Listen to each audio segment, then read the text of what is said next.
السلام علیکم ورحمۃ اللہ وبرکاتہ. نحمده ونصلی علی رسولہ الکریم. اما بعد فاعوذ باللہ من الشیطان الرجیم. بسم اللہ الرحمن الرحیم. رب اشرح لی صدری ویسر لی امری واحلل عقدۃ من لسانی یفقہوا قولی. غنا کے بارے میں آپ نے کچھ سوچا؟ کچھ دل میں غنا آیا کہ نہیں؟ دل دولت مند ہوا یا نہیں؟ کوئی بھی ایسا نہیں جس کو دولت مند ہونے کا شوق نہ ہو.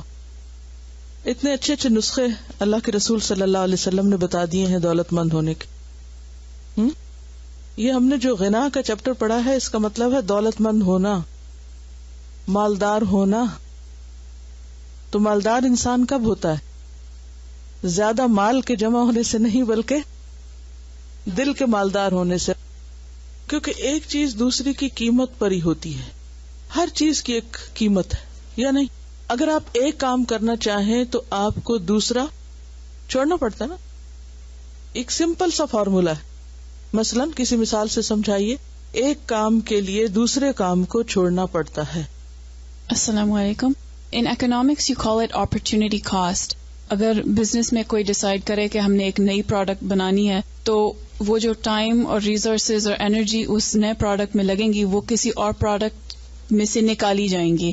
Like if you decide that you're going to produce a van, you're doing it at the cost of producing additional cars. So you have to be careful that you're gaining more than you're losing. جیسے اگر آپ کو صبح walk کرنے کی عادت ہے اور کسی دن آپ رات کو بہت لیٹ جاگتے رہے، اب صبح کیا ہوگا کہ واک چھوڑنی پڑے گی یا پھر نیند چھوڑنی پڑے گی؟ اور اگر آپ کو بہت نیند آ رہی ہے تو پھر آپ سو جائیں گے. اور کس کی کاسٹ پہ آپ سو گئے؟ واک کی کاسٹ پہ. اور وہ آپ کا شیڈیول جو تھا وہ خراب ہوا اور آپ نے ایک اہم چیز اپنی زندگی کی قربان کی تو آپ نے دوسری اختیار کی. لیکن اب پھر تھوڑا سا اور پیچھے آپ چلے جائیں کہ یہ جو سو رہے ہیں یہ کس وجہ سے ہوا؟ کیونکہ آپ جاگے. اب آپ سوچیں کہ کیوں جاگے. اور اگر آپ صرف کسی بیکار کام میں فضول کی باتوں میں جاگتے رہے تو پھر آپ نے کیا کیا؟ آپ لوزر ہیں. آپ نے صرف دنیا کا نقصان نہیں کیا، اپنی آخرت کا بھی کیا. کیونکہ صبح کا سونا بہرحال ناپسندیدہ.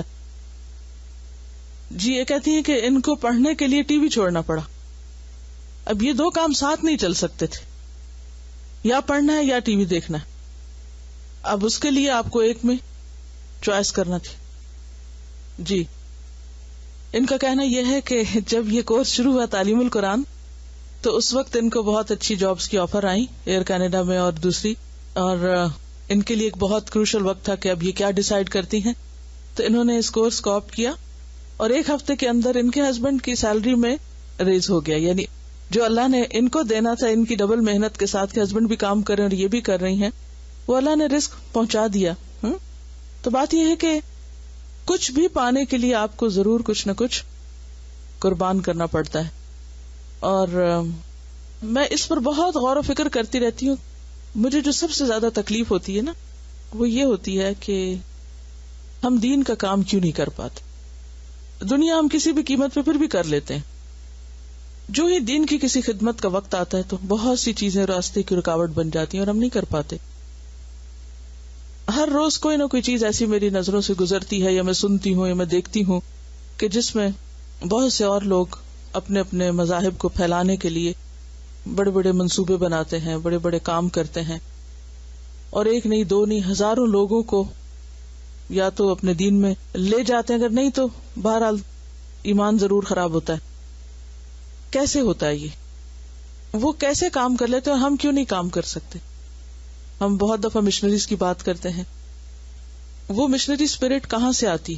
وہ کسی بھی کاسٹ پر ہو، لیکن بہرحال زندگی کا ایک وقت مخصوص کیا جاتا ہے کسی کاز کے لیے، تو جب ہی انسان کچھ دوسرا کام کرنے کے قابل ہوتا ہے. اور اگر آپ اس کی قیمت پے نہیں کرتے تو آپ اس کو کر نہیں پاتے. اب ہم نے سب نے چاہا کہ ہمارے پاس ایک بلڈنگ ہو اور سینٹر ہو، اور آپ نے بہت سچے دل سے طلب کیا اور اللہ نے آپ کو عطا کیا، اور لوگ بہت خوش بھی ہیں اور ایکسائٹیڈ بھی ہیں اور سب. لیکن اس دن سے میری فکر اور میری پریشانی کئی گنا زیادہ بڑھ چکی، کیونکہ ایک ایک انچ اس جگہ کا امانت ہے، اور ہر نعمت آزمائش ہوتی ہے. میں ہر نعمت کو زندگی میں آزمائش سمجھتی ہوں. اب میں یہ سوچتی ہوں، میں ایک ایک کمرہ جب دیکھتی ہوں، ایک ایک جگہ دیکھتی ہوں، تو میں سوچتی ہوں اس کو کس طرح آباد کرنا ہے. یہ صرف شو پیس کے طور پہ اللہ نے ہمیں نعمت نہیں دی، یہ کسی کام کے لیے دی ہے، کسی مقصد کے لیے دی ہے. پھر میں سوچتی ہوں کہ عمارتیں کس سے آباد ہوتی ہیں، مسجدیں کیسے آباد ہوتی ہیں، مدرسے کیسے آباد ہوتے ہیں، جگہیں کیسے آباد ہوتی ہیں، بندوں سے ہوتی ہیں نا. اور اگر بندے اپنی دنیا میں مصروف ہو جائیں اور جگہوں کو جا کے آباد کر دیں، اور جگہوں سے مراد میری بازار ہیں، کارخانے ہیں، اور جگہ ہیں، انہیں آباد کریں. یا پھر یہ کہ راحت و آرام کے ساتھ گھروں میں اپنے کمفرٹ زون میں بیٹھ کر صرف ایک کیسٹ پلیئر آن کر کے ہی کچھ علم حاصل کرنا چاہیں، یا اپنی سہولت اور اپنے ٹائم کے مطابق، تو جگہیں تو آباد نہیں ہوتی نا. وہ تو انسانوں کے آنے سے، محنت کرنے سے، تکلیف اٹھانے سے آباد ہوتی ہیں. اور انشاءاللہ میرا ارادہ ہے کہ اس کورس میں تھوڑا سا حصہ آپ کو تاریخ کا وہ دکھایا جائے کہ جس میں مسلمانوں نے صرف اپنا شہر نہیں، اپنے ملک، اور اپنے ملک نہیں، اپنے کانٹیننٹ کس طرح چھوڑے اور کس طرح سفر کیے ہزاروں میل کے، صرف علم کی خاطر کیسی کیسی قربانیاں دی. جب جا کر ایک روشنی پیدا ہوئی، جب جا کر ان کے پاس کچھ آیا اور وہ دوسروں کو دینے کے قابل ہوئے. امام بخاری کہاں پیدا ہوئے تھے؟ کیا ان کے شہر میں اسکالرز نہیں تھے؟ تھے نا. لیکن کیوں وہ نکلے اپنے شہر سے؟ اگر وہ بخارا میں ہی رہتے تو آج امام بخاری کے نام سے نہ جانے جاتے. وہ صرف وہیں رہتے اور صرف ان کو اپنے ہی چند لوگ کچھ پڑھ لیتے، پڑھا لیتے، بات ختم ہو جاتی. اور یہ آج کی بات نہیں جبکہ کمیونیکیشن اتنی آسان ہو گئی. وہ اس وقت کی بات ہے کہ جب سفر بہت خطرناک بھی تھے اور بہت مشکل بھی تھے اور آمدنی کے ذرائع بھی نہیں تھے. آج جبکہ ہر طرح کی سہولت موجود ہے، ہم اتنے ہی آرام طلب زیادہ ہو گئے. کیوں ہو گئے؟ اس لیے کہ ہمیں گھروں سے، ہمیں دنیا کی چیزوں سے پیار ہو گیا. ہماری زندگی سمپل نہیں رہی. ہم نے اپنی آسائش کے اتنے سامان پیدا کر لیے ہیں کہ اب ہم ان کے غلام ہو گئے. ہمیں ان کی خدمت کے لیے وقت نکالنا پڑتا ہے. ہم ان کو چھوڑ نہیں سکتے، اور تھوڑی دیر کے لیے بھی چھوڑتے ہیں تو ہم پریشان ہو جاتے ہیں. تو بات یہ ہے کہ جتنی سادہ زندگی ہوگی اتنے بڑے کام ہوں گے. یہ پہلا اصول ہے. مولانا وحید الدین کی ایک آتے ہی تذکیر رسالہ، تو ان کا یہ بہت ہی اچھی ایک بات مجھے لگی تو آپ سے شیئر کرتی ہوں، کیونکہ اس میں میرے کچھ سوالوں کا جواب تھا کہ ہم بہتر اور زیادہ کام کیسے کر سکتے ہیں. یہ کہتے ہیں کہ ایک گفتگو کے دوران، یعنی کہیں بات چیت ہو رہی تھی، ایک گفتگو کے دوران میں نے کہا کہ میرے تجربے کے مطابق سادگی صرف ایک چیز نہیں، سمپلسٹی وہ ایک مکمل لائف سٹائل ہے. سمپلسٹی ایک لائف سٹائل ہے. سادگی کا تعلق تمام چیزوں سے جڑا ہوا ہے. مثلا سادگی ہے تو کفایت شعری. کفایت شعری کیا ہوتا ہے؟ بچت. سادگی ہے تو وقت کا صحیح استعمال ہے. سادگی ہے تو آدمی وقت اور پیسے کے ضیاع سے بچ جاتا ہے. سادہ زندگی ہو تو وقت بھی بچتا ہے، پیسہ بھی بچتا ہے. سادگی ہے تو تندرستی ہے. سادگی ہے تو ساؤنڈ سلیپ ہے. سادگی ہے تو ہاضمے کی درستگی ہے. سادگی ہے تو تعمیری سرگرمیاں ہیں. سادگی ہے تو ذہنی سکون ہے. سادگی ہے تو سب کچھ ہے. انگریزی کی مثل ہے سادہ زندگی اونچی سوچ، سمپل لیونگ ہائی تھنکنگ. سادہ زندگی اور اونچی سوچ دو الگ الگ چیزیں نہیں، دونوں ایک دوسرے سے جڑی ہوئی ہیں. سادہ زندگی ہوگی تو اونچی سوچ ہوگی، سادہ زندگی نہیں تو اونچی سوچ بھی نہیں. سادہ زندگی کا مطلب یہ ہے کہ صرف اہم چیز کو اہم سمجھنا. This is important. What is simplicity? اہم امپورٹنٹ چیز ہی امپورٹنٹ ہے، اس کو امپورٹنٹ سمجھا جائے، اور تمام غیر اہم چیزوں کو ثانوی یعنی سیکنڈری درجے کے خانے میں ڈال دینا. حقیقت یہ ہے کہ سادہ زندگی بامقصد انسان کا کلچر ہے، یعنی ایک لائف سٹائل ہے اور ایک کلچر ہے. بامقصد انسان غیر سادہ زندگی کا تحمل نہیں کر سکتا، یعنی وہ بوجھ نہیں اٹھا سکتا. غیر سادہ زندگی مقصد سے انحراف کے ہم مانے. جب زندگی سادہ نہیں ہوگی تو کیا ہوگا؟ مقصد سے پھر جائیں گے، بھٹک جائیں گے. غیر سادہ زندگی آدمی کو بے مقصد چیزوں میں مشغول کر دیتی ہے. جو آدمی با مقصد زندگی گزارنا چاہتا ہو اس کو لازماً ہر معاملے میں سادگی کا طریقہ اختیار کرنا چاہیے. کسی بھی عذر کی بنا پر سادگی کو چھوڑنا اپنے آپ کو ہلاکت میں ڈالنے کے ہم معنی ہے. میرے تجربے کے مطابق سادگی کے راستے میں سب سے بڑی رکاوٹ بیوی، بچے اور رشتہ دار ہیں. جو آدمی بیوی، بچوں اور رشتہ داروں کے فتنے سے اوپر اٹھ نہ سکے وہ کبھی سادہ زندگی اختیار نہیں کر سکتا. ایک صاحب سے میں نے کہا کہ اپنے علم اور تجربے کی روشنی میں میری سمجھ میں یہ بات آئی ہے کہ ہر آدمی کے لیے یہ ممکن ہے کہ وہ کسی بھی دن اپنی نئی زندگی شروع کر سکے. اینڈ اٹس پاسبل کہ کوئی بھی دن آپ نئی زندگی کا سٹارٹ لے لیں. اس کے معاملے میں کوئی بھی تاخیر حقیقی تاخیر نہیں کہ ہم ایسے ڈیلے کرتے رہتے ہیں، اچھا یہ ہو جائے تو پھر ہم یہ کام شروع کریں گے. اس نئی زندگی کا تعلق جسمانی اعتبار سے بھی ہے اور ذہنی اور روحانی اعتبار سے بھی. البتہ اس کی ایک قیمت ہے اور وہ قیمت ادا کرنے کے بعد ہی یہ درجہ کسی کو مل سکتا ہے. یہ قیمت ہے وسیع تر معنوں میں صبر. مثلاً ایک شخص ہے جس کی جسمانی صحت خراب ہو چکی ہے. وہ ہر دن اس پوزیشن میں ہوتا ہے کہ وہ اپنے لیے ایک نئی صحت مند زندگی حاصل کر سکے. جسمانی صحت کیوں خراب ہوتی؟ اس کی وجہ صرف ایک ہے اور وہ ہے غلط عادت. زیادہ کھانا، لذیذ کھانوں کا استعمال، تمباکو اور شراب جیسی چیزیں استعمال کرنا، غصہ اور نفرت میں جینا، جنسی ہوس کا شکار رہنا، آرام طلب بن جانا وغیرہ وغیرہ. اگر آدمی ایسا کرے کہ وہ اس قسم کی تمام خلاف صحت عادتوں کو چھوڑ دے تو کسی بھی دن وہ اپنے لیے ایک نئی جسمانی صحت حاصل کر سکتا ہے. یہی معاملہ ذہنی اور روحانی ترقی کا ہے. آدمی ہر دن اس پوزیشن میں ہوتا ہے کہ وہ ذہنی ترقی کا ایک نیا سفر شروع کر سکے، مگر یہاں بھی اس کو اس کی ضروری قیمت ادا کرنا ہے. وقت کا بھرپور استعمال، غیر ضروری تفریحات سے اپنے آپ کو بچانا، سطحی دلچسپیوں سے اپنے آپ کو اوپر اٹھانا، یعنی شیلو قسم کی دلچسپیاں اور وقتی چیزوں میں مشغول ہو جانا، متعصبانہ طرز فکر سے اپنے آپ کو پاک کرنا، اپنے اندر کامل تواضع کی صفت پیدا کرنا، ہر وقت اپنی غلطی ماننے کے لیے تیار رہنا، مطالعے اور غور و فکر کی زندگی اختیار کرنا. حقیقت یہ ہے کہ فطرت کے امکانات لامتناہی طور پہ بہت زیادہ ہیں. یعنی اللہ تعالیٰ نے اس دنیا میں بے شمار اپرچونٹیز رکھی ہیں.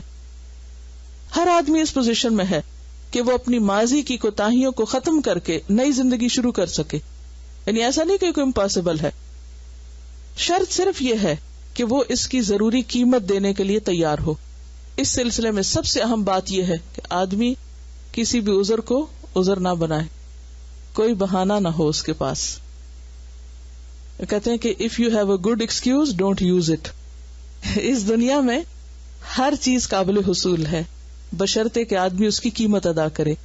قیمت کی ادائیگی کے بعد ہی مطلوب چیز مل کے رہتی ہے. قیمت کی ادائیگی کے بغیر کسی کو کچھ بھی نہیں ملتا، خواہ وہ کسی اور اعتبار سے اپنی تمناؤں کا پہاڑ کھڑا کر دے. یعنی بڑے سے بڑی تمنائیں کھڑی کر دیں کہ ہم یہ بھی کرنا چاہتے ہیں اور وہ بھی کرنا چاہتے ہیں، لیکن اگر آپ قیمت ادا نہیں کرتے تو آپ پورا نہیں کر سکتے. کہ اگر واقعی کچھ اکمپلش کرنا ہے تو لیس از مور. الغنا غنا النفس.